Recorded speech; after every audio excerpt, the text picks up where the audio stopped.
peluang sorry masih membuka peluang untuk pembelajaran jarak jauh gitu ya, membuka kelas untuk pembelajaran jarak jauh karena memang dengan jarak jauh ini efisiensinya luar biasa. Gurunya bisa di mana aja, mahasiswanya bisa di mana aja, kira-kira seperti itu. Saya lanjut. Nah, sekarang menginjak ke Pos Indonesia. Apa sih kekuatan Pos Indonesia dalam digital di fintech ini gitu ya? Di apa ya, hiruk pikuk bisnis e-commerce ini atau di transaksional di Indonesia ini.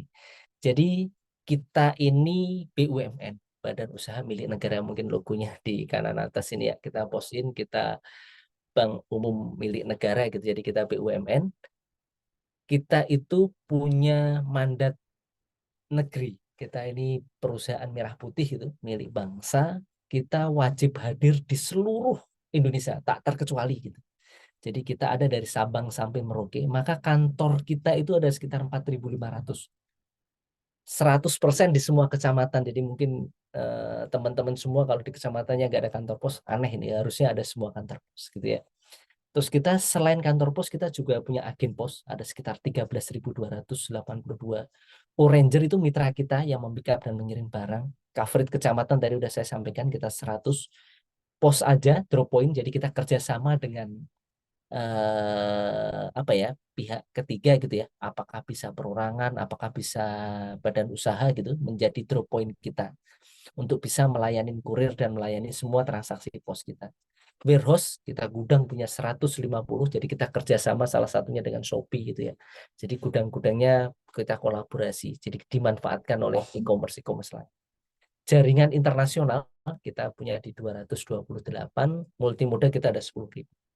Nah, kalau yang di sebelah kanan ini adalah digital channel pos per hari ini. Jadi kita di kurir, kita ada namanya pos aja, untuk yang fintech payment dan lain-lain. Dan sales service kita ada namanya pos pay. Untuk lead kita untuk customer yang sifatnya enterprise ya, atau kita wholesale. Kita punya namanya lead. Jadi kalau yang pos pay ini untuk retail, pos aja untuk nanti kita target segmen untuk UMKM, sementara lead kita untuk yang enterprise. Next. Portfolio kami seperti apa sih? Nah, ini tak kenal maka tak sayang. Jadi ini pada kesempatan ini saya mencoba men-share lah ya. Pos Indonesia itu apa? Taunya kan kalau teman-teman pos ya dulu kirim surat gitu ya, pakai perangko. Kita tidak itu sehari ini. Kita lengkap mulai dari kurir ekspres parcel tadi yang saya sudah jelaskan sedikit, bahwa sehebat apapun e-commerce marketplace, transaksinya menggunakan online, pembayarannya menggunakan digital, barang tetap harus dikirimkan gitu. Jadi kami hadir membantu para pemain e-commerce dan juga para UMKM yang berbisnis di e-commerce itu untuk bisa mengirimkan barangnya. Jadi barangnya kita pick up, kita kirimkan ke buyer. Bahkan sampai ada beberapa case kita membantu layanan COD ya, cash on delivery. Kita logistik tadi untuk yang enterprise customer gitu ya, ngirimkan dari perusahaan satu ke perusahaan lain yang dengan kuantiti yang cukup besar.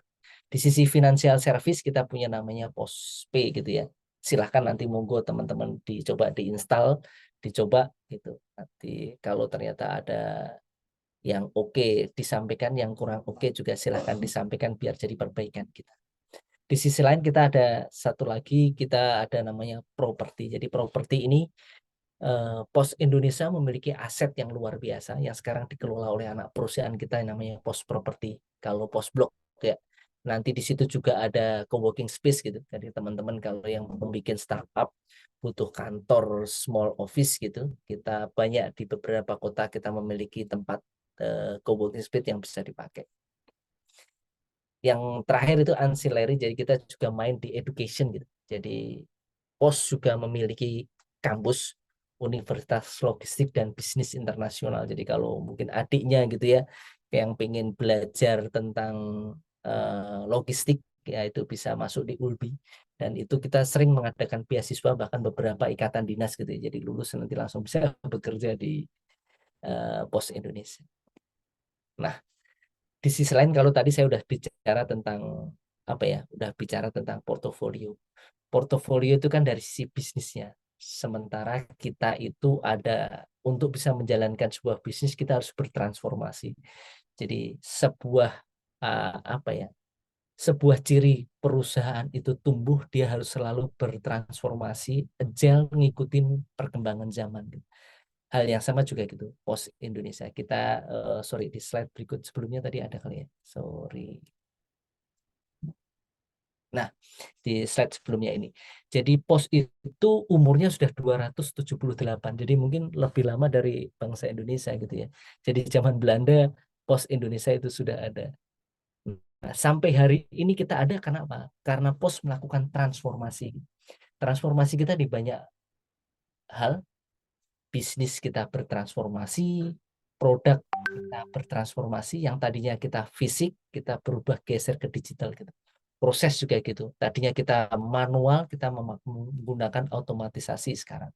Teknologi juga gitu. Kita tadinya menggunakan mekanik gitu. Kita sekarang udah mulai apa yang bisa disoftwarekan, didigitalkan, kita digitalkan. Di HR juga gitu. Jadi per hari ini kalau dulu kita butuh orang yang bisa nganter, hari ini kita butuh digital talent gitu. Jadi orang-orang yang ahli digital kita rekrut untuk bisa bergabung di Pos Indonesia. Ini di human capital. Di organisasinya juga gitu. Kita apa ya?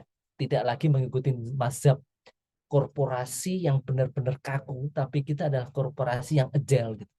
Jadi kita mengenal namanya OKR, mungkin kalau teman-teman di startup sudah biasa ya, objektif key result. Kita juga mengenal apa ya, digital design sprint, gitu. Kita juga mengenal itu. Kita juga mengenal bisnis canvas, kita juga mengenal itu. Itu yang kita lakukan.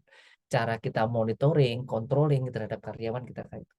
Nah, yang terakhir adalah culture, ya, behavior. Jadi kita menumbuhkan bahwa semua pegawai punya ownership terhadap perusahaan ini. Jadi memiliki rasa kepemilikan terhadap perusahaan. Bahwa perusahaan ini ya tidak hanya miliknya direktur atau miliknya, bahkan kalau ini BUMN, Kementerian BUMN, kita semua adalah bagian dari pemilik perusahaan ini. Jadi dari situ kita boost teman-teman untuk produktivitas yang setinggi-tingginya. Ini kalau tadi saya udah bicara pos jaringannya segitu, teknologinya seperti itu. Nah, peran pos bagi UMKM apa sih? Ini kita itu dapat mandat dari pemerintah sesuai dengan Undang-Undang Nomor 38 Tahun 2009. Jadi kita itu sebagai penyelenggara pos memiliki mandat itu. Yang pertama adalah menghubungkan antar daerah khusus 3T. Jadi terluar, tertinggal, terapa lagi ya satunya, saya jadi lupa 3T. Terkecil. Terkecil gitu ya, pokoknya yang paling jauh-jauh lah ya, rural area gitu. Kalau mungkin teman-teman ini, kalau kampus Siliwangi ini di Jawa Barat ya, enak lah masih di Jawa gitu ya. Kalau yang rural ini kan kasihan gitu ya, teman saudara-saudara kita ada di sana. Nah, kami Pos Indonesia itu memiliki amanah ya, punya mandat dari government, dari pemerintah untuk tetap bisa melayani dan hadir di daerah terujung gitu. Jadi jangan khawatir nanti kalau dari teman-teman ada bisnis yang membutuhkan sampai ke ujung. "Oh, customer saya ada di ujung sana ini. Gimana cara mencoleknya?" Kami bisa membantu untuk itu gitu. Itu. Jadi perekat hubungan masyarakat, mendukung persatuan, ini bahasa-bahasa pemersatu bangsa lah ya, mendukung program pemerintah, meningkatkan hubungan antar bangsa, ikut menggerakkan ekonomi masyarakat, yang terakhir mencerdaskan kehidupan bangsa. Nah, untuk melakukan itu semua, apa sih yang dilakukan POS gitu ya? Ini 3 enabler commerce yang dimiliki Indonesia. Yang pertama, kita punya namanya financial service. Tadi di awal udah beberapa kali saya sebut, kita punya payment, kita punya insurance, kita punya saving, kita punya QRIS. Mungkin teman-teman sudah familiar ya dengan Kris. Bahkan sekarang pedagang cilok aja punya stiker QR yang bisa dibayar pakai apa aja gitu ya. Pasar digital. Nah, kita juga bergabung dengan programnya Bank Indonesia menggarap pasar digital. Jadi kita mulai dari fisikal kantor kita. Jadi kantor kita yang ada 4.500 ini kita optimalkan. Silahkan UMKM kalau pengen berkolaborasi dengan kita, manfaatkan kantor-kantor kami, datang ke kantor-kantor kami untuk bisa mendapatkan layanan financial service ini. Logistik service juga gitu. Kita tadi seperti yang sampai sampaikan, e-commerce atau apapun kan tetap butuh dikirim barangnya. Bahkan tidak hanya dalam negeri, ke luar negeri juga gitu. Kita pernah menggarap UMKM dari mana ya, ngirim kopi gitu ke Belanda. kalau nggak salah Sumatera Utara ya. Jadi mereka mengirim kopi sampai ke Belanda. Itu UMKM, jadi dia mengkolek beberapa petani gitu, dia kayak off taker, dia kolek kopinya, kalau nggak salah tipenya Robusta gitu ya, dikirim sampai ke Belanda. Itu jadi di dunia digital ini jarak antara pemain besar dan pemain kecil atau UMKM jadi apa ya, tipis gitu. Tergantung seberapa besar, seberapa kuat kita menyiapkan atau seberapa militansi kita untuk mempersatukan. Property service ini yang ketiga. Jadi kita punya banyak properti karena kantor kita tadi ada di 4.500 kantor kita ya. Bahkan kita punya storage gudang-gudang yang banyak yang bisa kita manfaatkan. Jadi kita ada creative hub, kita untuk post blok itu biasanya dipakai untuk UMKM F&B gitu ya, food and beverage gitu. Ada point mail, ada point game untuk pemain game sampai di kantor pos kita. Banyak nanti startup atau bisnis-bisnis syariah yang bisa kita bantu untuk bisa melayani customernya. Apakah via channel digital, apakah via channel fisik gitu di kantor pos kita. Nah, seiring dengan perkembangan transaksi tadi, apa sih yang sudah dilakukan kita gitu. Nah, ini yang sudah kita lakukan ya. Jadi kita yang kita sudah lakukan, kita digitalis dengan pasar rakyat, kita di Minahasa, Sulawesi ya. Ini kenapa yang ditunjukkan kok daerah-daerah luar, kok di Jawa ada nggak? Ada. Jadi ini kan karena tadi di awal kita menunjukkan bahwa area jangkauan kita yang luar biasa. Jadi kita menunjukkan kalau di daerah sana aja ada, apalagi di Jawa, kira-kira seperti itulah ya. Jadi untuk financial service kita juga menyiapkan layanan payment, insurance, saving, dan kebutuhan dasar ya. Macam-macam untuk pembayaran listrik dan lain-lain kita ada. Untuk logistik juga gitu, kita menyediakan layanan pengiriman melalui digital aplikasi pos aja kita. Ini yang sudah kita lakukan dengan Nganjuk, dengan ini ya, Pasar Lengkong ini. Ini KC itu istilah pos ya. Mungkin teman-teman ini yang menyiapkan materi lupa ini. KC itu kantor cabang, kalau KC itu kantor cabang utama gitu. Jadi teman-teman kantor cabang utamanya pos di Manado kolaborasi dengan Bank Indonesia, dengan Bulog ini, dengan pasar dan lain-lain. Kita berkolaborasi membuat acara-acara yang sama. Nah, kalau tadi kita udah bicara event yang sudah kita lakukan, kita untuk aset kita atau fisik seperti apa sih? Kalau yang tadi kan digital payment, kita kolaborasi untuk pembayaran menggunakan QRIS dan lain-lain. Nah, ini untuk yang fisik.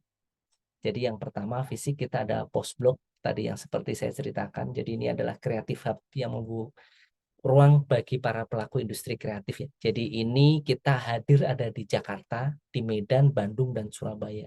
Jadi silahkan kalau dari teman-teman startup atau teman-teman mahasiswa atau siapapun lah yang memiliki industri kreatif ingin memanfaatkan post blok bisa kolaborasi dengan Pos Indonesia. Yang kedua adalah co-working space kita punya di Jakarta dan di Bandung. Jadi ruang kerja yang fleksibel ya untuk siswa atau untuk mahasiswa atau startup atau UMKM gitu. Kalau pengen punya small office yang pengen bisa dimainkan. Berikutnya adalah Point Arena. Jadi kita punya Point Arena. Ini adanya di Bandung ya.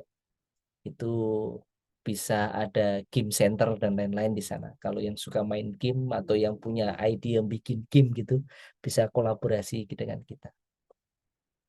Ini untuk aset kita yang dimainkan itu adalah Compound Space di Malang, Point Mill dengan Cloud Kitchen di Mampang, Jakarta. Nah, yang tidak kalah penting ini yang kuning ini ya. Live Commerce Space di Yogyakarta dan Fathahilah Jakarta. Jadi ini yang kuning ini. Saya kelihatan ini ya. Halo? Kelihatan. Oke. Oke, jadi yang saya ini adalah live commerce. Jadi sekarang kan ya mungkin jangan-jangan di antara peserta ini juga sudah ada yang main juga ini live commerce jualan di TikTok gitu. Jadi kita siapin space gitu. Di sana ada space-nya ya cukup cukup lah ya untuk berjualan online. Mereka bisa memamerkan, memajang produknya, menceritakan produk fitur-fitur kalau itu sebuah layanan, kalau baju ya bisa dipakai, ditunjukkan gitu TikTok gitu ya. Di sana kita siapin internetnya gitu, jadi internetnya high speed internet. Nah, kameranya tentunya silakan bawa sendiri karena kualitas kamera beda-beda yang dibutuhkan gitu. Jadi koneksi internet dan segala macam. Bahkan di sana juga langsung kita siapkan untuk jasa kurirnya gitu. Jadi kalau ternyata terjadi transaksi ya tinggal barangnya dikurir, kirim gitu. Bahkan sampai packaging ya, ada kardusnya, ada segala macam kita siapkan di sana. Jadi kalau UMKM pengen live commerce misalnya nggak punya tempat atau yang punya tempat mungkin kurang apa ya, kurang oke gitu, butuh tempat yang lebih bersih, internet speed yang lebih bagus, pencahayaan yang lebih oke, kita memiliki ini. Sekarang kita punya dua di Yogyakarta dan di Jakarta dan akan terus kita kembangkan. Rencana juga ada di Bandung dan di Surabaya juga gitu, kita serutus kembangkan karena minatnya luar biasa. Kita baru bangun yang sudah reserve, wah ini nanti untuk brand A, brand B, untuk UMKM A, UMKM B sudah mulai berdatangan. Next. Nah, sementara kalau di bidang fintech, apa yang sudah kita miliki? Jadi untuk yang layanan finansial atau financial service, kita memiliki ini. Yang pertama, produk kita ya. Mungkin kalau teman-teman mengenal Metre gitu. Nah, itu salah satu produknya POS. Jadi kita itu kerjasama sama DJP ya, Dirjen Pajak. Kita itu sebagai salah satu agregator, main agregator lah untuk Metre. Kalau yang sebentar lagi mau daftar CPNS, nah ini iMetre sangat dibutuhkan. Kita sebagai salah satu providernya yang luar biasa. Jadi silahkan download Postpay gitu, terus nanti bisa memanfaatkan iMetre. Filateli kalau yang suka mengkoleksi perangko kita ada. Dan kita juga sama dengan bank. Kalau bank memiliki rekening, kita juga bisa membuka rekening. Jadi kalau teman-teman pengen buka rekening, bisa di kantor pos atau cukup download Postpay, bisa langsung buka rekening. Jadi kita setara dengan Genius lah ya, digital banking gitu. Dengan akun digital yang sudah kita siap. Payment, dengan aplikasi Postpay kita bisa membayar apa aja. Pembayaran mulai PLN, PDAM, wah segala macam kita ada. Kita ada 1.300 jenis pembayaran di sana. Dan pembayaran ini bisa dilakukan via digital Postpay atau datang ke kantor pos atau ke agen pos kita, Postpay agen yang tadi sudah saya sebutkan jumlahnya. Remitansi ini adalah kalau zaman dulu waktu saya kuliah ini Wesel Pos gitu ya, ya kita sampai hari ini kita juga masih melayani remitansi. Jadi remitansi ini kita mau ke rekening bank, mau ke cash gitu. Jadi kalau misalnya kita pengen ngirim uang, saudara kita yang di daerah yang kebetulan tidak memiliki rekening, kita bisa lakukan. Ke rekening juga tentunya kita bisa, yang ke rekening ke tanpa rekening aja bisa, apalagi yang ke rekening ya kita bisa layani semua. Itu transaksinya bisa kita lakukan dan bisa dilakukan di kantor pos atau menggunakan aplikasi mobile digital gitu. Nah, fund distribution ini biasanya dilakukan oleh government atau dari enterprise ya, yang mereka butuh pendistribusian dana ke banyak orang gitu. Nah, kami di kantor pos di Pos Indonesia melayani itu. Ini transaksinya mungkin kalau yang kemarin menerima bansos, saudara atau teman atau daerahnya yang menerima, kami yang melakukan. Pertanyaannya ini kan karena ini akademisi gitu ya. Saya bicaranya tidak hanya servis di depan gitu. Tapi sebenarnya di dalam itu ada apa sih? Nah, ini sistem atau inovasi digital yang sudah dilakukan oleh Pos Indonesia seperti apa? Yang pertama ini. Jadi customer kami ini kita bagi dari ada empat kategori ya. Yang pertama end user, ada B2B. B2B itu ada partner kita yang pengen meretailkan bisnisnya lagi. Contoh itu misalnya kayak ada agregator yang mereka pengen menjual pembayaran PLN gitu. Nah, mereka bisa belanja dari kami, mereka meretailkan. Itu kita bicaranya B2B. O2O itu offline to online, terus sama UMKM. UMKM banyak customer kita UMKM. Metode integrasi atau metode kita untuk menghubungkan dengan customer gimana? Kita ada dua tipe. Yang pertama menggunakan platform digital kami, apakah itu Postpay, apakah itu Pos aja. Yang kedua adalah menggunakan fronting atau direct gitu ya. Jadi datang ke kantor kami gitu ya. Yang ada 4.200 kantor itu yang luar biasa lah. Makanya di setiap kecepatan tinggal didatangin, tinggal butuh layanan pos mana yang mau dimanfaatkan. Servis kami nih ada Kris. Kris ini saya coba sharing sedikit ya. Karena kebetulan Kris ini dulu waktu yang mengembangkan di Bank Indonesia, saya ikut andil di dalamnya gitu. Jadi Keris itu yang sekarang teman-teman rasakan, yang biasanya ada stiker di apa ya, di gerobak atau di meja kasir, itu istilahnya adalah MPM, Merchant Presented Mode. Jadi QR-nya itu nongol ditampilkan oleh si merchant. Jadi kita menggunakan PosPay atau menggunakan mobile banking bank, tinggal scan, biasanya kita key in rupiahnya mau bayar apa, 50.000 atau 30.000 kita bayar, nanti si merchantnya atau si penjualnya akan menerima notifikasi bahwa pembayaran berhasil. Itu namanya MPM. Kalau CPM itu Customer Presented Mode, dibalik. Jadi kita buyer yang menampilkan QR-nya. Nanti merchant yang akan men-scan gitu. Nah, dengan begitu dia akan menarik rupiah yang harus dibayarkan. Terus yang terakhir ini kris itu bisa dipakai untuk namanya tuntas ya. Tuntas itu tarik, setor, dan transfer gitu. Jadi nanti menggunakan metode QRIS kita bisa melakukan. Kami di Pos Indonesia sudah ready ketiganya. Jadi kita sudah terintegrasi sehingga kita dengan menggunakan PosPay bisa melakukan. Terus kita service kita ada postpay mobile itu untuk end user, postpay agen. Jadi kalau misalnya ada teman-teman atau ada saudara yang pengen berbisnis pembeli apa penjualan pulsa, token listrik, pembayaran asuransi atau misalnya jiswah gitu ya, untuk bayar zakat ke Basnas, ke Lazismu dan segala macam itu bisa menggunakan via postpay agen. Jadi kalau misalnya ada teman-teman yang berbisnis kelontong gitu ya atau pengen menambah bisnis barunya, bisa registrasi ke kami Postpay Agen. Nanti kita siapkan layanan pembayaran digitalnya, tinggal menggunakan aplikasinya, nanti kita berbagi hasil gitu. Jadi setiap transaksi nanti kita sisihkan sekian rupiah untuk haknya agen. Postpay canvassing, kita ada Postpay komunitas dan Postpay merchant. Postpay merchant itu ada yang merchant yang menggunakan. Di belakang itu apa sih yang kita siapkan? Nah, inilah teman-teman. Kami di Pos sangat komit akan teknologi dan akan apa ya, performance platform dengan baik. Jadi yang kita siapkan, yang pertama kita big data, SAP kita ada CRM, ada treasury tentunya karena ini keuangan tentunya butuh treasury. Operation kita 1 kali 24 jam dan 7 kali seminggu. Jadi kalau ada kendala dan segala macam kita ada call center dan segala macam. Cyber security, karena ini suka tidak suka kalau kita masuk di dunia digital kita harus siapkan ini. Kita tidak mau kejadian ada sampai ada fraud, apalagi sampai misalnya server kita hang atau apa karena terjadi serangan cyber. Data analitik, cloud tentunya ya, fraud detection. Nah, yang terakhir ini adalah AI.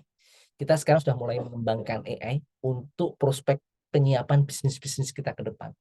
Jadi dengan AI ini kita sudah mulai profiling customer kami. Sehingga kita bisa tahu transaksi apa, layanan apa yang cocok dengan customer-customer kami. Kita sudah mulai menggunakan AI kita. Nah, di dunia fintech itu sendiri tidak cukup dengan teknologi bisnis. Yang terakhir yang kita butuhkan adalah lisensi ya. Karena kan fully regulated lah.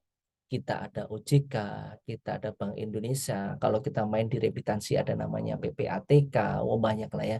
Kalau kita main digital ada namanya Kominfo gitu. Jadi alhamdulillahnya kita di Posin kita sudah memegang lisensi PJP1. Jadi ini adalah penyelenggara jasa sistem pembayaran level 1 itu yang paling lengkap ya. Karena di Bank Indonesia itu ada PJP1, ada PJP2, ada PJP3. Jadi PJP1 kalau memiliki lisensi PJP1 berarti bisa menjalankan bisnis untuk yang lisensi PJP2 atau PJP3. Jadi ini adalah license BI tertinggi. Alhamdulillahnya kita sudah mendapatkannya. Jadi kita sudah bisa melayani atau berhak menyelenggarakan sistem pembayaran apapun yang dikeluarkan oleh Bank Indonesia. PSE Kominfo kalau kita berbicara tentang teknologi digital, LTK Kominfo juga sudah kita dapatkan. Jadi baik teknologi maupun lisensi sudah di tangan kita semua. Jadi kita sudah jalan uh, bisa jalan cepat gitu. Nah ini sedikit aja sih perkenalan. Jadi Postpay kita sekarang itu membernya sekitar 5,1 juta. Tidak sedikit untuk pemain digital ya, kita banyak usernya. Jadi mulai dari, dan ini adalah super app dengan aplikasi Postpay, teman-teman langsung bisa kita kawinkan dengan layanan pos kurir gitu ya. Jadi kalau mau ngirim barang, pengen di pick up barangnya di rumah, nanti petugas pos akan datang ke rumah, itu cukup dengan aplikasi Postpay jika dilakukan. Dan bisa melakukan tracking juga gitu. Sampai mana barangnya dan segala macam. Selain yang tentunya transaksi-transaksi finansial ya, untuk pembayaran PLN, PDAM, QRIS, bayar di merchant-merchant menggunakan keris, transfer, bayar telepon, bayar jiswah, donasi, bahkan sampai untuk transaksi bursa emas kita sudah ada di sana. Jadi kalau teman-teman yang suka bermain emas gitu ya, beli emas nanti kalau emasnya naik dijual lagi, atau kalau enggak, oh emasnya saya kirim ke rumah aja lah, mau sebagai cadangan, mau meminang calonnya gitu. Taarufnya sukses ini sehingga mau harus mulai nabung emas untuk mahar misalnya, nah, itu bisa dilakukan di kami. Jadi emas batangan gitu ya, nanti tinggal dikirim ke rumah, kita juga bisa lakukan di Postpay. Ini transaksi-transaksinya. Jadi cukup dengan download aplikasi di Google Play Store atau di Apple Store itu langsung bisa melayani ini transaksi-transaksi yang ada di sini. Nah, ini pertanyaannya, kenapa sih kita begitu confident untuk hadir gitu ya? Jadi eh, tadi karena Pos Indonesia ini, mungkin teman-teman lihat lah ya, ini ada logo-logonya kecil ini saya, nah, ini logo-logonya gitu. Jadi kita itu lebih dari ini. Kalau teman-teman menginstall yang ada di sini itu kan ada batasan ya. Saldonya kan cuma 10 juta gitu. Terus transaksinya juga dibatasi gitu. Kami di Posin kalau install Postpay tidak ada batasan. Jadi kami sudah murni digital banking gitu. Jadi teman-teman mau nabung sampai misalnya 2 miliar gitu, alhamdulillah gitu ya, kalau misalnya amin, kalau misalnya punya tabungan sampai segitu gitu ya, itu bisa dilakukan di Postpay gitu. Jadi nabung sampai tidak dibatasi, tidak seperti uang elektronik kayak yang ada di gambar. Terus kita juga punya layanan. Jadi kalau misalnya ada kendala gimana gitu. Kalau digital sekarang kan mereka tidak memiliki office, tidak memiliki kantor ya untuk datangin ya juga. Kita itu memiliki kantor sebanyak 4.000 kantor. Jadi ya datangin aja kantor kami. Kalau ternyata ada sesuatu yang pengen ditanyakan atau pengen di apa ya, komplain yang pengen diselesaikan atau penarikannya gitu ya. Ah, saya pengen cash ini, apalagi mau lebaran ini, kita mau ngasih angpo atau mau ngasih bagi-bagi ke saudara, ke adik-adik kita butuh uang cash untuk mencairkan Postpay kita. Nah, kita ada di 4.800 titik, silahkan aja dimanfaatkan. Terus kita, karena kita sifatnya adalah digital menggunakan aplikasi, tentunya kita lebih apa ya, ya sudah sebanding lah kita dengan e-banking gitu. Jadi KYC-nya juga cukup online, nggak perlu datang ke kantor, udah bisa otomatis upgrade gitu. Dan nggak ada biaya bulanan. Kita tidak seperti bank ya. Kalau bank kan kita buka rekening, tiap bulan kita ada biaya admin. Dengan Postpay nggak ada biaya admin, jadi tidak ada pemotongan sedikit pun. Jadi duitnya kalau ditabung 5 juta atau 100 juta ya tetap aja segitu. Selama tidak dipakai ya. Kalau dipakai ya berkurang sesuai pemakaian. Nah, fitur layanan kita lengkap, mulai dari pembayaran, mulai dari apa ya, untuk syariah, untuk dan lain-lain, bahkan untuk asuransi juga ada, investasi juga ada, saving juga sudah ada. Dan kita terkoneksi dengan layanan kurir. Jadi kalau pengen apa ya, pengen ngirim barang langsung menggunakan aplikasi tersebut bisa kita lakukan. Nah, ini yang tadi saya bilangkan, saya sampaikan, terintegrasi dengan bursa komoditi yang sekarang ini kita dengan emas ya. Jadi perdagangan fisik emas digital gitu. Jadi apa ya, transaksinya digital tapi emasnya fisik gitu, makanya judulnya perdagangan fisik emas digital gitu. Jadi kalau tadi pengen nabung emas lah, kita 2 bulan lagi mau apa, meminang calonnya misalnya kayak gitu ya, silahkan aja mulai hari ini nabung gitu, sehingga nanti dapat 50 gram atau 10 gram yang bisa untuk meminang dan segala macam, silakan. Atau hanya untuk kusur apa ya, hanya untuk jual beli bisa juga. Jadi emasnya nggak perlu diantar ke rumah, biar dititipkan di kami di Pos Indonesia. Nanti pada saat tertentu, wah ini harga emasnya naik, saya pengen jual, bisa dilakukan juga. Jadi teman-teman dengan platform digital ini bisa melihat itu. Nah, ini untuk saudara-saudara kita yang kebetulan sedang jadi pekerja migran di Indonesia. Kami hadir juga gitu. Jadi Postpay itu bisa di top up dari luar negeri. Jadi kalau misalnya saudara-saudara kita di Malaysia tinggal menggunakan datang atau menggunakan aplikasi bank yang ada di Malaysia, bisa top up Postpay. Sehingga nanti setelah top up di Postpay, dia tinggal menggunakan Postpay di Malaysia gitu untuk beli pulsa saudaranya yang ada di Indonesia, bayar cicilan motor yang ada di Indonesia, bayar PLN dan lain-lain, atau transfer cash gitu ya. Nanti saudaranya tinggal datang ke kantor pos atau datang ke Indomaret untuk mencairkan, bisa dilakukan juga. Ini tadi udah disamerikan lah ya. Postpay ada di mana-mana. Ini ada Postpay Landing, agen, keris, payroll, kita lengkap lah ada di sini. Nah, ini terkait dengan syariah. Apa sih yang sudah kita lakukan terhadap ekosistem syariah di Indonesia gitu ya? Pos Indonesia sudah dilakukan di Indonesia. Jadi kita kolaborasi dengan Ziswaf ya. Ini mungkin teman-teman sudah apa ya, familiar semua lah ya. Mulai dari Basnas, Rumah Zakat. Jadi kolaborasi kita dengan teman-teman Lazis ini, Badan Zakat ini, itu mau infak, mau sedekah, mau zakat, bisa dilakukan di dua channel tadi kami.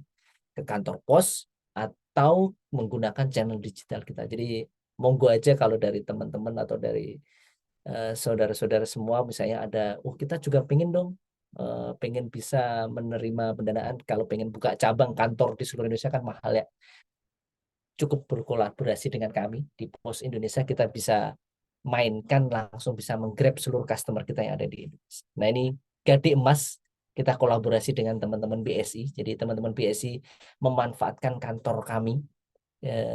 Jadi sekarang itu ada beberapa kantor kami yang membuka layanan Gade Emasnya BSI. Ini tadi yang saya bilang Postpay Gold, kalau pengen apa ya, jual beli emas digital tadi ya, fisik emas dengan cara digital. Nah, dengan Haji Travel kita ada beberapa kolaborasi juga, memanfaatkan dengan asuransi syariah, kita juga ada Generali, Aku Berbagi, Afris gitu sekali. Alhamdulillahnya kita di tahun 2024 menerima penghargaan nih dari Basnas Award gitu ya. Kita jadi penyelenggara mitra pengumpulan zakat terbaik di 2024 ya. Alhamdulillah, ini kok pada coret-coretan. Sorry.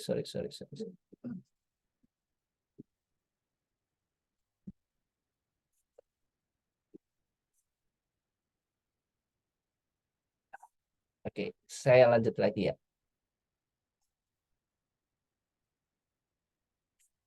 Nah, ini terkait dengan data perlindungan pribadi, karena di temanya hari ini salah satu yang harus kita sampaikan ini. Jadi PDP itu secara undang-undang diatur ya, Undang-Undang Nomor 27 tahun 2022. Jadi sekarang penyelenggara kayak kami itu harus sangat mematuhi ini. Jadi 8 prinsipnya itu harus terbuka ini.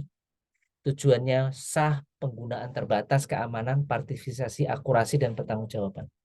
Ini 8 prinsip perlindungan data pribadi. Ini data-data yang harus dilindungi. Jadi kalau teman-teman atau saudara semua registrasi di kami, datanya itu kami sangat lindungi karena kami harus tunduk dengan aturan ini. Jadi kita tidak berhak men-share datanya yang registrasi Postpay terus kita share, tidak bisa kayak gitu. Datanya itu adalah data-data pribadi, ini harus kita lindungi. Data-data termasuk data-data bersifat spesifik ya, misalnya data anak, catatan, dan segala macam ini tidak bisa kita dengan mudah atau tidak apa ya, dengan sengaja gitu men-share, kita nggak boleh. Karena itu adalah data pelanggan yang harus kami jaga. Kenapa seperti itu? Nah ini, di tahun 2023-2024 pencurian data itu luar biasa ya. Ini percentage ya. Ini kita dapat dari kata data ya. Jadi kenapa tadi di awal kenapa ada cyber security dan segala macam, itu adalah cara-cara kami melindungi data nasabah kami yang registrasi di Postpay. Nah, potensi kejahatan itu ternyata datangnya tidak hanya penyelenggara seperti kami. User juga bisa kena social engineering gitu ya. Tidak sedikit saudara kita mungkin kalau beberapa waktu lalu heboh gitu ya. Ada APK dikirim via WhatsApp, undangan nikahan asal diklik dan segala macam. Nah, ini hati-hati ya. Hati-hati sekali karena itu bisa membajak akun kita via channel handphone kita untuk bisa memanfaatkan transaksi digital. Apakah itu nanti transaksi digital banking dan lain-lain. Makanya di kami sangat ketat. Jadi handphone yang sudah di root, kalau mungkin teman-teman IT sangat paham lah. Di root itu seperti apa sih? Jadi di jailbreak gitu. Jadi security dari brandnya sudah dihilangkan sehingga para developer bisa memasukkan aplikasi di handphone tanpa harus izin. Misalnya kalau itu handphonenya merek Samsung gitu ya, itu udah di jailbreak, itu udah dirusak. Kami tidak bisa dipersyaratkan tidak bisa melakukan itu. Jadi kalau diinstal pakai aplikasi Postpay pasti ditolak oleh kita. Bukan kita rigid. Kenapa sih sampai segitunya? Karena kami ingin menjaga nasabah kami gitu dari pendekar berwatak jahat seperti itulah gitu ya. Jadi kenapa kita lakukan? Nah, ini langkah-langkah digital yang sudah dilakukan, data-datanya kita punya. Ini potensi kejahatan data yang terjadi seperti itu ya. Jadi pendaftaran akun di pinjaman online kita nggak merasa daftar, tahu-tahu daftar dan segala macam kita dibajak. Nah, hal-hal ini yang kita sangat-sangat hindari. Di kami melakukan yang tadi sudah saya sampaikan, kita ada eKYC, kita face recognition, kita terintegrasi dengan Dukcapil gitu. Nah, hal-hal ini kita lakukan dan kita terus perbaiki tiap tahunnya. Ada nggak ada kejahatan, kita harus selalu mengikuti security terupdate yang bisa kita lakukan. Nah, ini saran sih bagi para pengguna ya, dari para pengguna. Gimana sih biar kita aman gitu ya dari transaksi digital, supaya kita melakukan transaksi aman digital. Yang pertama ini, jangan gunakan WiFi sembarangan gitu. Jadi gunakanlah WiFi yang ada passwordnya yang aman gitu. Terutama di ruang-ruang publik ya, karena kita tidak tahu. Terus gunakan selalu perangkat software terbaru. Syukur-syukur jangan beli yang bajakan gitu. Karena kita tidak tahu bajakan itu dia nitipin malware atau nitipin software apa di dalamnya yang bisa ngambil data-data pribadi kita, data-data penting kita gitu. Terus gunakan situs web dan aplikasi resmi, tadi sudah saya bilang jangan bajakan. Terus selalu menggunakan aktivasi atau authentication 2 faktor. Jadi kalau handphone ya pakai password, pakai pattern dan segala macam. Di kami di Postpay kita juga menggunakan password, kita juga pakai fingerprint juga. Bisa salah satunya kita gunakan. Terus gunakan kata sandi, ya ini biasanya kami juga melakukan, itu harus ada alfanumerik dan segala macam. Ini hal-hal di sisi customer yang memang wajib harus apa ya, harus diperhatikan gitu. Jadi jangan sembarang. Ini mungkin slide terakhir ini sebelum video. Nah, ini ada video sedikit dari saya. Assalamualaikum, selamat datang di layanan keuangan digital syariah dari Postpay, di mana transaksi syariah kamu jadi lebih cepat dan mudah. Di dalamnya terdapat fitur Ziswaf yang memudahkan kamu dalam menyalurkan zakat, infak, sodakoh, dan wakaf. Tenang, karena penyalurannya terjamin tepat sasaran dan amanah. Karena dikelola oleh lembaga-lembaga terpercaya. Kamu juga bisa membayar asuransi syariah di sini, seperti asuransi Aku Berbagi dan Prudential Syariah. Postpay Syariah terus berinovasi dan akan segera dilengkapi dengan fitur-fitur syariah lainnya. Transaksi syariah jadi lebih mudah dan semakin berkah bersama Postpay Syariah. Sorry. Assalamualaikum.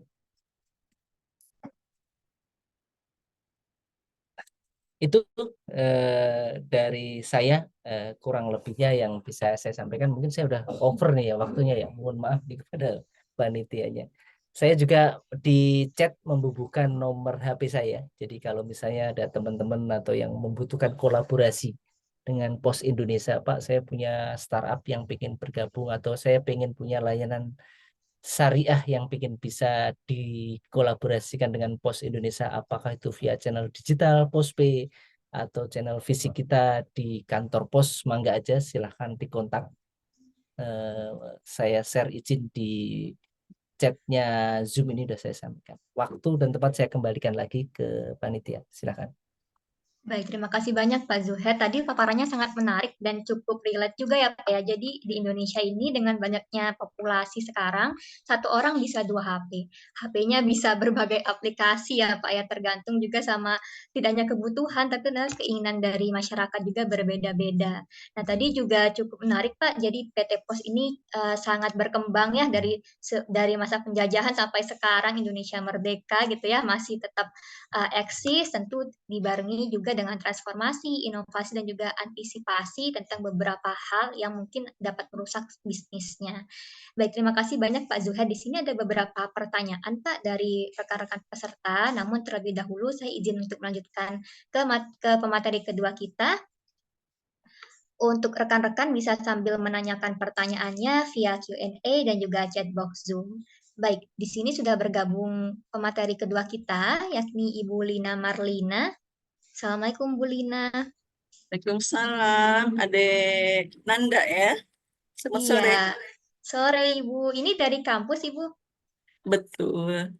Baik, Masya Allah. Dari kampus ya, berarti ini juga mengejar ngabuburit ya Bu ya. Baik, Iya.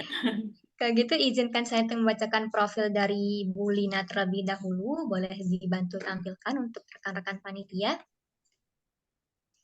Baik, untuk narasumber kedua kita ada Ibu Dr. Hajah Lina Marlina, SAG MAG. Beliau merupakan Ketua Program Studi Ekonomi Syariah di Universitas Siliwangi. Beliau meraih gelar Sarjana Agama dan Magister Ekonomi Islam dari UIN Sunan Gunung Jati Bandung, dan kemudian meraih gelar Doktor Ekonomi Islam dari universitas yang sama. Beliau juga telah melakukan banyak publikasi, puluhan artikel ilmiah pada jurnal nasional ataupun jurnal internasional selama 5 tahun terakhir, dan beliau juga memiliki pengalaman sebagai pemakalah seminar ilmiah dan telah menerbitkan beberapa buku ekonomi dan keuangan syariah. Baik Ibu, salam kenal ya Bu Lina. Dulu saat saya masih mahasiswa ekonomi syariah juga sering nih lihat jurnal-jurnal Bu Lina gitu ya di internet gitu ya, di Google Scholars, kemudian juga di Sinta. Alhamdulillah sekarang bisa satu forum dengan Ibu. Oke, terima kasih Denanda. Alhamdulillah bisa silaturahim ya. Iya, baik. Alhamdulillah Bu. Semoga nanti ke depannya mungkin sama Postpay juga ya bisa langsung acaranya offline gitu di Unsil. Baik, Bu Lina tadi Pak Zuhair sudah banyak untuk membahas tentang tren digital payment gitu ya. Nah, ada satu topik lagi nih yang belum kita kulik lebih luas tentang halal lifestyle. Nah, kita juga akan bahas tentang tantangan serta peluang yang muncul dari dua tren ini, baik itu tren digital payment dan juga halal lifestyle. Bagaimana pelaku usaha, kemudian masyarakat juga dapat bersama-sama memanfaatkan teknologi untuk mendukung gaya hidup yang tidak hanya modern, efisien, tapi juga sesuai dengan nilai-nilai syariah. Baik, tanpa berlama-lama, mungkin saya serahkan kepada Bu Lina untuk melakukan sesi materi ya. Silahkan Bu Lina. Baik, terima kasih Denanda Elnadia. Bismillahirrahmanirrahim. Assalamualaikum warahmatullahi wabarakatuh. Yang terhormat Bapak Dr. Asep Suryanto SAG MAG selaku Dekan Fakultas Agama Islam. Kemudian juga Bapak Aidil Akbar Majid, Bapak Rakian Gilar Gifarullah, dan pemateri yang luar biasa Bapak Zuhair Nur dari POS tadi ya, dari POS. Oke, terima kasih, materi yang sangat luar biasa. Alhamdulillah pada kesempatan ini bisa berkesempatan bisa gabung dengan APSI untuk menyimak materi. Sebetulnya saya menyimak materi dari APSI, tadi materi yang luar biasa dari Bapak Zuhair Nur, terima kasih materinya. Dalam kesempatan ini saya tidak akan mengupas banyak hal terkait dengan halal lifestyle, hanya akan menyampaikan pintu masuk saja. Adapun berikutnya, apabila ada hal-hal yang perlu didiskusikan, nanti mari kita diskusikan. Bisa dibantu, Nazla mungkin share screen-nya.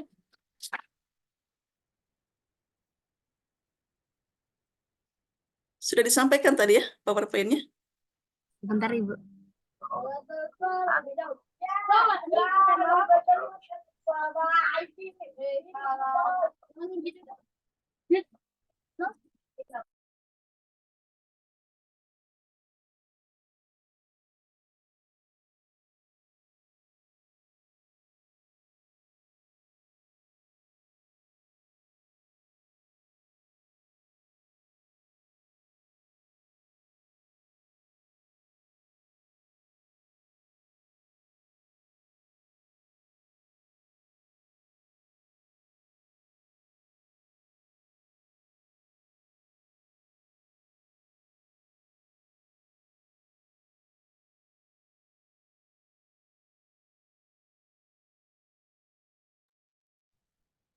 Ya, baik Bu Lina, mohon izin masih di mute Bu.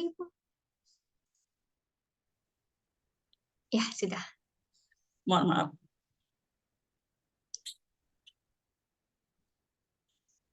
Oke. Baik, berbicara tentang halal lifestyle, ini halal lifestyle tentunya sebuah istilah yang tidak asing lagi mungkin bagi kita, khususnya akhir-akhir ini halal lifestyle sering banyak disebutkan, sering banyak digembar-gemborkan, sering banyak dikampanyekan, khususnya terkait dengan keinginan Indonesia menjadi kiblat halal dunia. Indonesia menjadi pusat produk halal di dunia. Nah, dalam rangka mendukung itu, maka halal lifestyle menjadi sebuah strategi yang dikampanyekan.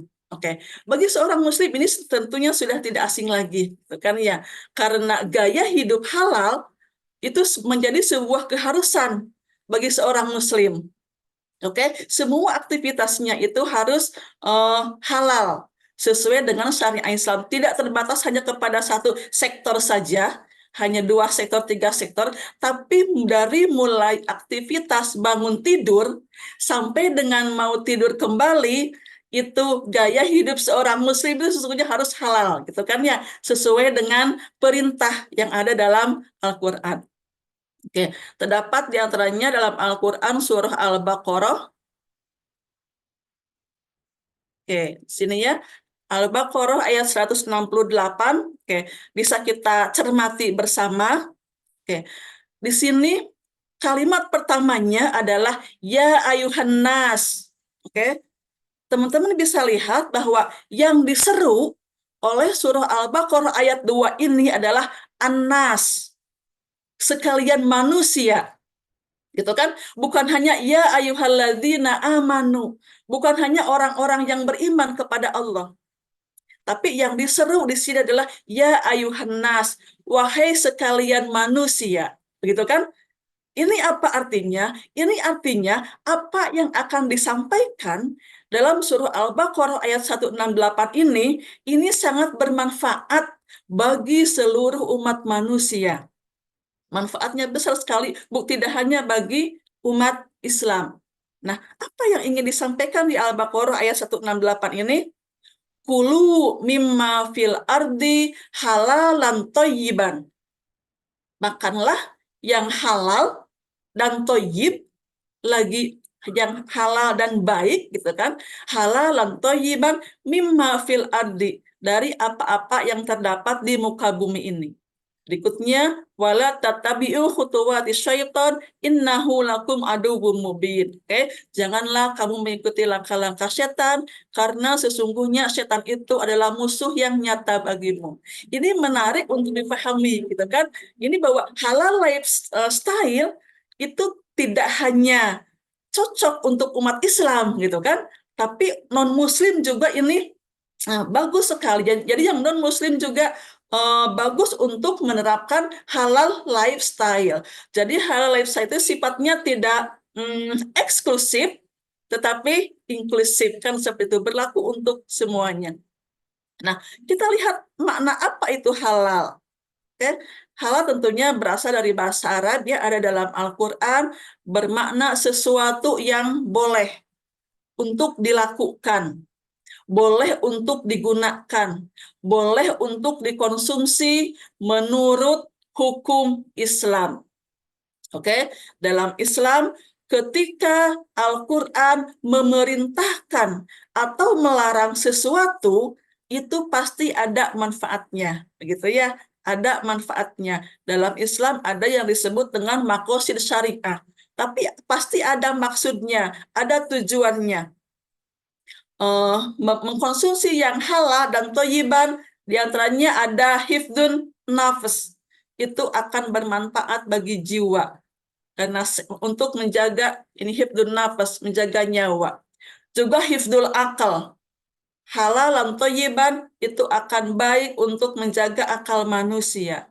Kemudian juga hifdun nasal dan hifdul mal, menjaga harta. Oke, itu ketika Islam memerintahkan sesuatu itu pasti ada manfaatnya dari berbagai aspek. Apalagi tadi yang diseru itu adalah bukan hanya umat Islam, tapi juga seluruh umat manusia. Ini artinya halal lifestyle ini bagus gitu kan, diterapkan oleh seluruh umat manusia. Oke, berikutnya. Nah, berbicara tentang halal Al-Baqarah tadi, surah Al-Baqarah ayat 168, ini bisa kita dekati bisa kita pahami dengan berbagai macam pendekatan. Yang pertama dari definisi fikih, tadi disampaikan bahwa yang diseru untuk mengkonsumsi halalan thayyiban atau menggunakan sesuatu yang halalan thayyiban itu adalah seluruh umat manusia, gitu kan? Nah, kemudian di sana fi'il amar, perintah, itu pasti ada maksudnya, gitu kan? Di antara maksud yang bisa dipahami oleh kita, kenapa kita harus mengkonsumsi, menggunakan sesuatu yang halal thayyiban, dan saja untuk menjaga jiwa, untuk menjaga akal, menjaga keturunan, menjaga harta, seperti itu. Nah, terkait dengan marak industri halal, yang tadi kalau secara kehidupan orang Islam itu halal atau thayyiban itu dan seluruh aspek kehidupannya harus halal lifestyle gitu kan. Tapi kalau kita melihat kepada aspek ekonomi atau halal industri itu bisa dikelompokkan kepada Islamic finance. Oke. Islamic finance, kemudian halal food.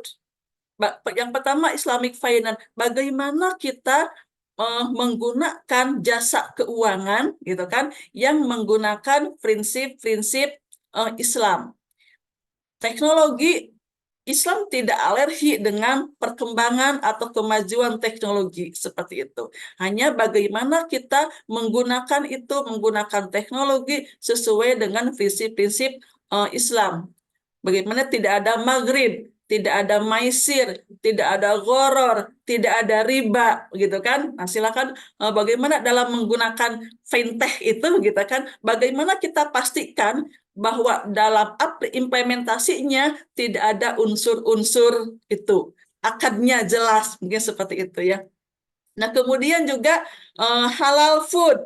Oke. Nah, halal lifestyle itu bagaimana juga kita mengkonsumsi makanan dan minuman yang halal.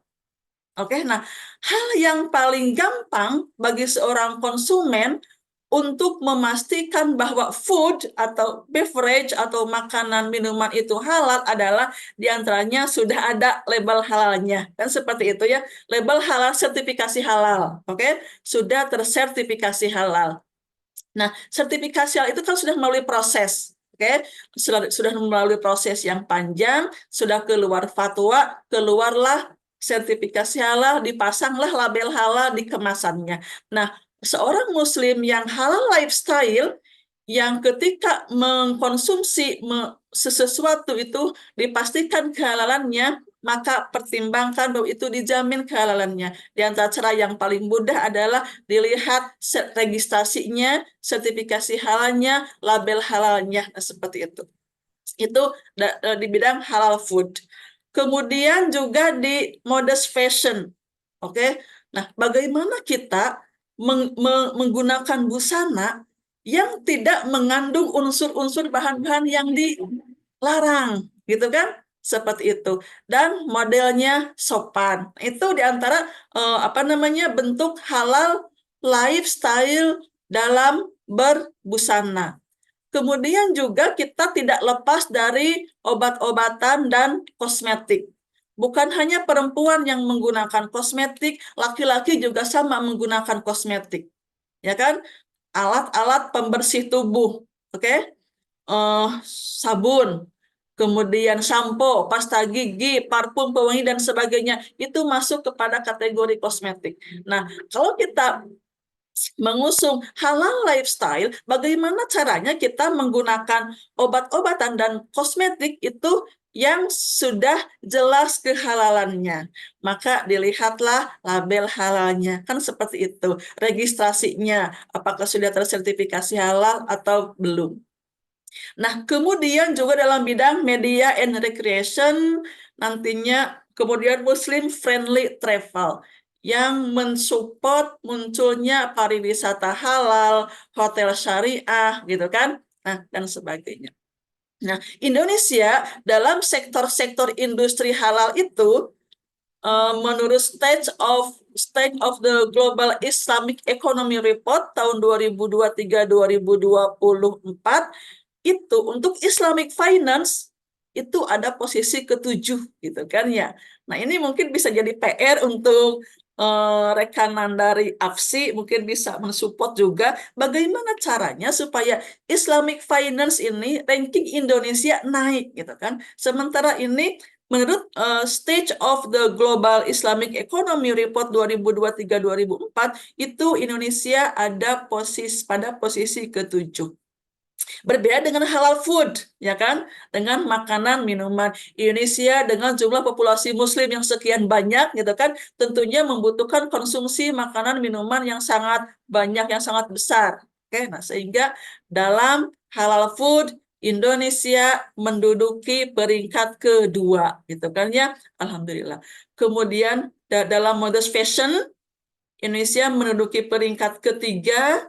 Dalam pharmaceutical dan kosmetik menduduki peringkat ke-5, dalam media and recreation menduduki peringkat ke-6, dan dalam sektor Muslim friendly travel tidak masuk 10 besar. Ya, nah itu posisi Indonesia pada tahun 2023-2024 menurut SJIE gitu guys, Stage of the Global Islamic Economy Report. Nah, secara keseluruhan Indonesia ada pada peringkat ketiga, oke, naik 1 tingkat dibanding tahun sebelumnya.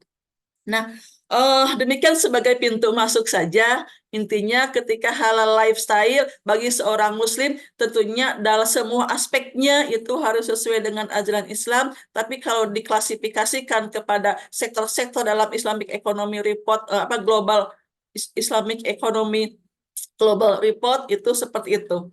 Bagaimana kita menggunakan jasa keuangan sesuai dengan syariah, bagaimana kita mengkonsumsi makanan, minuman yang sudah jelas kehalalannya. Dalam hal ini yang paling mudah adalah kita lihat apakah sudah tersertifikasi halal atau belum. Nah, terkait dengan sertifikasi halal ini, menurut Undang-Undang Nomor 13 Tahun 2014, itu semua tentang SJPH ya, jaminan produk halal, bahwa semua produk yang beredar di masyarakat itu wajib tersertifikasi halal pada Oktober 2024 ini. Kan ya. Nah, kewajiban sertifikasi halal ini tentunya menimbulkan peluang bisnis.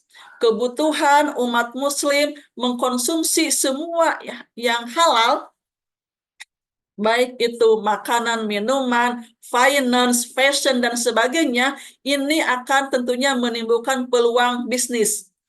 Oke, nah silakan, ini kebutuhannya sangat besar sekali. Nah, untuk para pelaku usaha, bagaimana memenuhi kebutuhan ini? Bagaimana membuat produk yang dijamin kehalalannya? Bagaimana membuat fashion, pakaian yang tidak mengandung unsur-unsur yang diharamkan? Karena kita ketahui bersama bahwa, mohon maaf, binatang yang diharamkan dalam Islam, B1 itu ya, ternyata itu kan semua bagiannya itu kan bisa dibuat produk, oke? Bisa pakaian, apa itu lemaknya, dagingnya, bulunya, kulitnya, gitu kan? Itu semua bagiannya itu bisa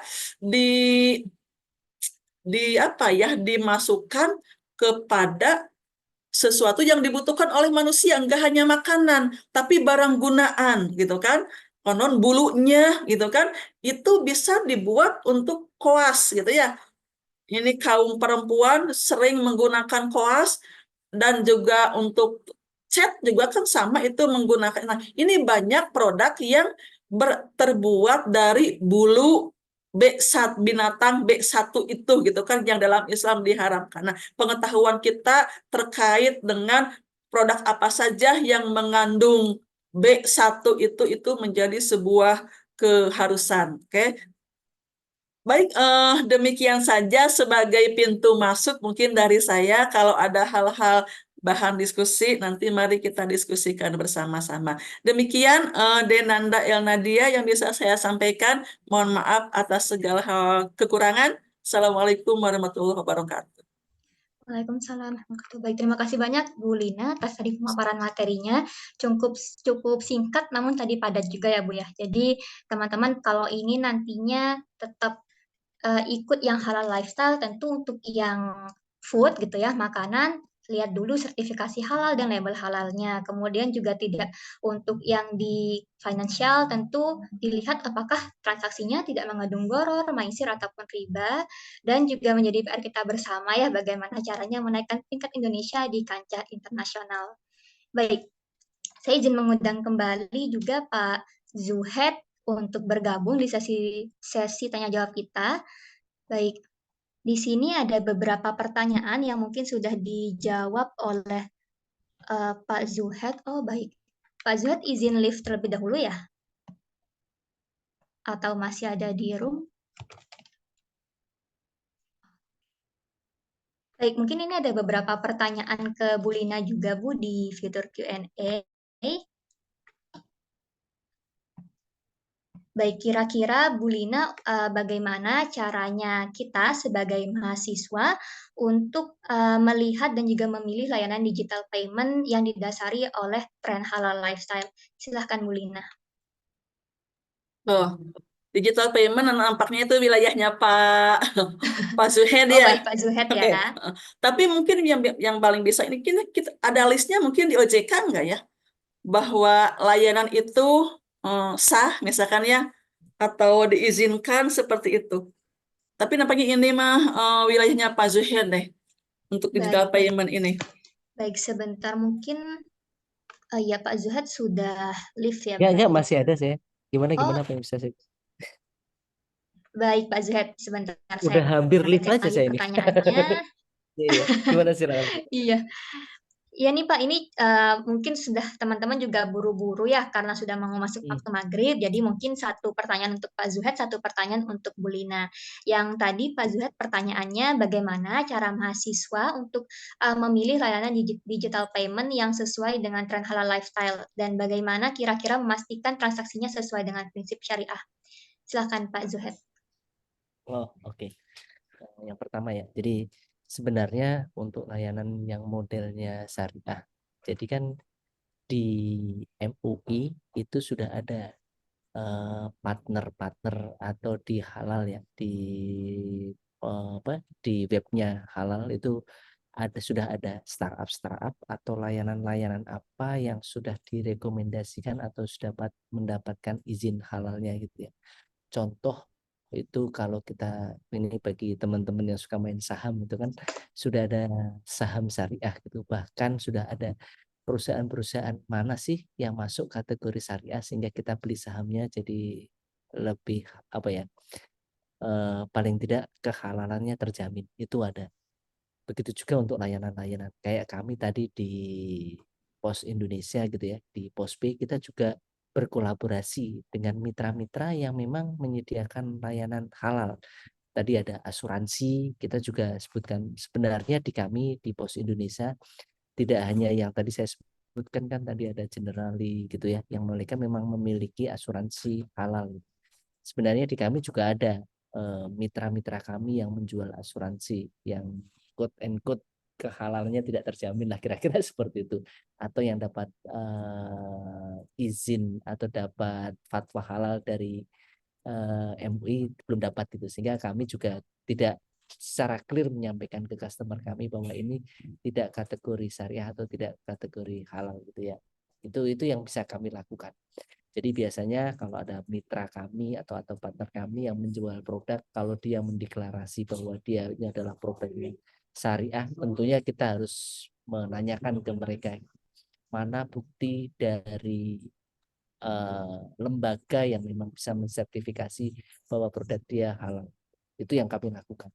Sehingga kami tidak mau apa ya istilahnya deklarasi mereka secara sepihak menyatakan bahwa dia syariah, tapi sebenarnya nggak ada lembaga manapun atau lembaga yang memang dipercaya oleh bangsa ini untuk bisa memberikan sertifikasi halal. Sehingga kami tidak mau tidak mau berbohong atau tidak mau memberikan informasi yang tidak layak atau tidak benar kepada customer kami.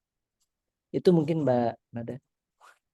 Baik, terima kasih banyak Pak Zuhaid. Mungkin sebelum itu Pak, karena Pak Zuhaid juga mungkin ada agenda lain ya, mungkin terlebih dahulu Bu Lina izin juga saya mempersilakan Pak Zuhaid untuk menyampaikan closing statement terlebih dahulu. Silahkan Pak Zuhaid.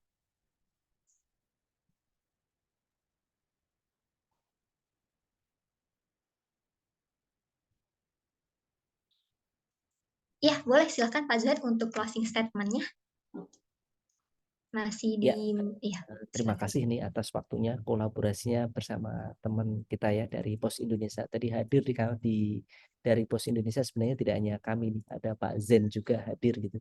Jadi nanti silahkan, kita sangat welcome dengan AFSI, dengan teman-teman kampus gitu untuk berkolaborasi. Kolaborasi tidak hanya tentunya di bidang bisnis ya, di bidang riset. Jadi kalau misalnya dari teman-teman kampus ada yang pengen riset atau pengen berkolaborasi dengan kami yang ada di Pos Indonesia, kita welcome. Jadi di slide saya tadi juga menyampaikan industri digital, industri UMKM di Indonesia begitu besar gitu. Jadi maksimalkan market Indonesia atau apalagi masyarakat Muslim Indonesia ada 80% dari total populasi di Indonesia. Itu market yang tidak sedikit yang bisa kita garap gitu. Jadi kalau potensinya besar, target marketnya besar ya tinggal kita mau menjemput rezeki atau enggak gitu. Kan gitu ya. Tinggal ikhtiar kita untuk menyediakan produk-produk halal, produk-produk syariah yang sesuai dengan kebutuhan customer. Itu dan kami di Pos Indonesia siap berkolaborasi gitu, siap membantu dengan tadi yang sudah sampai sampaikan. Apakah itu digital channel kita ataukah itu physical channel kita, ayo kita optimalkan. Itu dari saya, sekali lagi sukses untuk AFSI, sukses untuk Siliwangi, moga-moga ikhtiar kita, belajar kita hari ini membawa berkah gitu, membawa sesuatu yang baik untuk kita ke depan. Itu terima kasih, salam dari direksi kami, dari teman-teman Pos Indonesia, semoga kita semua sukses. Baik, terima kasih Pak Zuhaid. Baik, selanjutnya ada pertanyaan khusus untuk Bu Lina nih. Baik, tadi mungkin juga menyinggung yang disampaikan izin Pak. lift dulu ya teman-teman. Ini Ya, ada Mbak baik, Saumi silakan, juga Pak. dari Pos Indonesia. Nanti silahkan dilanjutkan Mbak Saumi, nitip Mbak Saumi. Baiklah. Yuk, Assalamualaikum. Waalaikumsalam Pak Zuhaid. Baik, Mbak Saumi, kayaknya kita pernah bertemu ya di Bandung, mungkin acara SBM ITB. Baik. Mungkin, Baik. Siap. baik. Baik, Mbak, kalau gitu izin kami lanjutkan dengan Bu Lina. Baik, Bu Lina di sini menyinggung juga tadi yang sempat disampaikan oleh Pak Zuhaid gitu ya, bahwa PT Pos Indonesia juga mendukung penuh apabila nanti ada akademisi yang ingin melakukan riset gitu ya tentang PT Pos ataupun tentang beberapa hal lainnya terkait dengan layanan, literasi, serta inklusivitas keuangan syariah. Nah, di sini ada pertanyaan Bu Lina dari salah satu peserta atas nama Anissa dari UIN Jakarta. Bu Lina izin bertanya bagaimana peran akademisi dalam mendukung peningkatan halal lifestyle. Silakan Bu Lina. Oke, terima kasih. Kalau tadi ada yang di PowerPoint ya bisa di-share ulang. Ada research and development mungkinnya R&D itu. Nah, peran akademisi itu bisa ada dalam bidang itu, gitu kan? Tadi ada di PowerPoint-nya, bisa dalam bidang riset seperti itu. Peran akademisi. Bagaimana atau meneliti masyarakat gitu kan terhadap pemahamannya halal lifestyle, kemudian minatnya juga seperti apa, pengaruhnya dan sebagainya. Nah, di akademisi bisa ada di peran sana. Di antaranya itu mungkin, di antaranya itu. Baik, terima kasih Bu Lina. Ini ada pertanyaan susulan Bu Lina, kira-kira sebagai mahasiswa tentu yang akan menjalankan tugas akhir yakni skripsi, kira-kira bagaimana cara mencari topik gitu ya di lingkup ekonomi syariah karena ekonomi syariah ini cukup luas. Silakan Bu Lina. Oke, terima kasih. Untuk mencari topik bisa berawal dari masalah. Mungkin ya, kesenjangan antara harapan dengan kenyataan, gitu kan seperti itu. Contohnya tadi saja kalau dalam bidang Islamic Finance, ya kan? Nah, Indonesia ini ada pada posisi ketujuh, gitu kan ya, di kancah dunia, ya kan? Posisi ketujuh atau peringkat ketujuh setelah beberapa negara, gitu seperti itu. Nah, ini bisa diteliti, gitu kan? Kenapa dalam industri Islamic Finance Indonesia ada di posisi ketujuh, gitu kan? Itu pasti ada banyak faktor yang mempengaruhinya, ya kan? Apakah belum pada punya rekening bank syariah, kan bisa jadi seperti itu, ya kan? Minatnya kurang, pemahamannya kurang, misalkan, atau bisa jadi dari kondisi ekonominya, mungkinnya seperti itu, ya kan? Bagaimanapun juga kita menabung itu kalau kondisi ekonomi kita taruhlah ada lebihnya untuk menabung seperti itu kan, ada lebihnya untuk saving. Jadi kondisi ekonomi itu bisa berpengaruh terhadap pertumbuhan bank syariah seperti itu. Nah, kenapa Islamic Finance Indonesia itu rendah?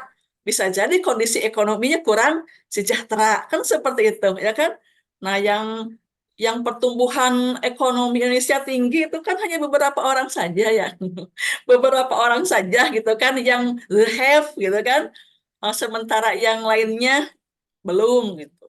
Ya, itu banyak sih untuk meneliti, bisa dilihat dari masalah gitu kan, adanya kesenjangan antara harapan dengan kenyataan seperti itu. Tidak hanya di Islamic Finance tapi juga di industri-industri yang lain, oke. Di halal food misalkan bisa meneliti para pelaku usahanya, juga bisa meneliti konsumennya seperti itu. Kalau meneliti pelaku usahanya, ketika produk mereka sudah tersertifikasi halal, apakah penghasilannya meningkat? Nah, seperti itu ya. Kalau ternyata belum, nih apa yang harus ditingkatkan? Apa yang salah? Apakah pemasarannya atau apa? Itu banyak sebetulnya untuk ekonomi syariah ya, celah-celah untuk meneliti, tinggal kita memfokuskan saja kepada satu titik, misalkan seperti itu, kita minatnya di bidang apa, kemudian pahami teorinya, nah cari apa yang belum sesuai dengan teori. Nah, selain yang tadi juga tentunya masuk kepada Islamic philanthropy, zakat, wakaf, dan sebagainya. Itu mungkin no Baik, terima problem, kasih. no research seperti itu ya. Kalau nggak ada masalah, nggak akan ada penelitian. Jadi step awalnya cari masalah, masalah apa yang muncul. Itu mungkin yang bisa saya jawab. Terima kasih. Baik, terima kasih banyak Bu Lina. Jadi secara tidak langsung mungkin di sekeliling kita ya Bu ya, tanpa kita sadari hal-hal yang kita alami pun bisa jadi topik penelitian gitu ya, Bapak Iya. Ibu dan juga rekan-rekan peserta.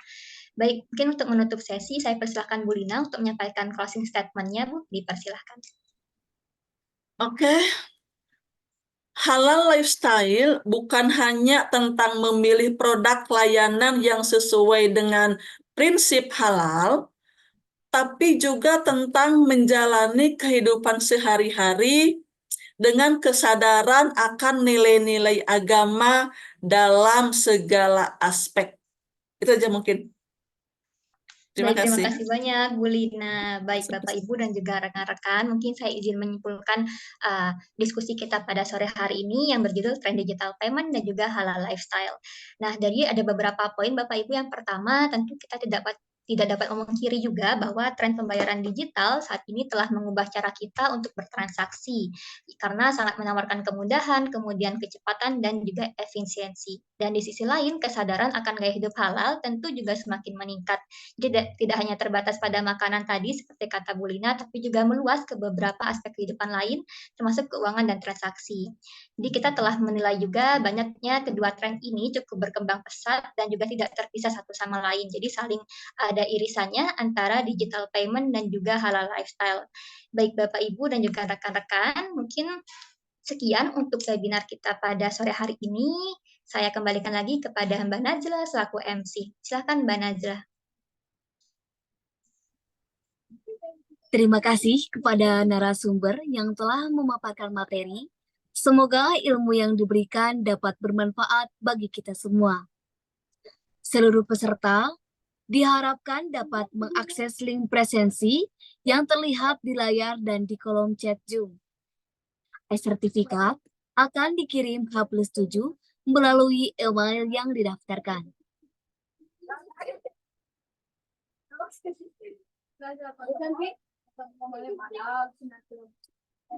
Tiba saatnya kita berada di penghujung acara. Kami ucapkan terima kasih kepada para narasumber serta peserta yang telah antusias dalam mengikuti kegiatan. Kegiatan ini dapat berjalan atas dukungan Bank Syariah Indonesia, Prudensial Syariah, Bank Aladin Syariah, Visa, PT Pos Indonesia, Bank DKI Syariah, CIMB, Niaga Syariah. Sekian webinar pada hari ini. Saya selaku MC meminta maaf apabila terdapat salah, baik disengaja maupun tidak disengaja. Wabillahi taufiq wal hidayah. Wassalamualaikum warahmatullahi wabarakatuh. Terima kasih Mbak Nazla, Bu Lina, Mbak Syaumi, Pak Zain.